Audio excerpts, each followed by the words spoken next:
গতবারের champions Mumbai city এফসিকে গোলের মালা পরিয়ে সেমিফাইনালে উঠেছিল বেঙ্গালুরু এফসি। শেষ চারের যুদ্ধে সেই বিধ্বংসী ফর্মে ধরে রাখলেন সুনীল ছেত্রীর দল।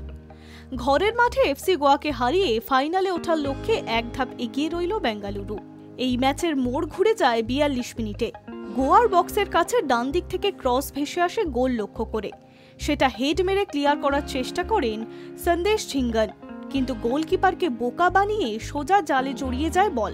আত্মঘাতী গোলে প্রথমার্ধে এগিয়ে যায় বেঙ্গালুরু। এরপর ৫১ মিনিটে ফের গোল আসে বেঙ্গালুরুর খাতায়। উইঙ্গার এডগার মেন্দেসের ডান পায়ে চোখ ধাঁধানো শট মারেন গোল লক্ষ্য করে। পেনাল্টি বক্স থেকে উড়ে আসা শট বাঁচাতে পারেননি গোলকিপার ঋতিক তিওয়ারি। ঘরের মাঠে ২-০ গোলে জিতে গিয়েছে বেঙ্গালুরু।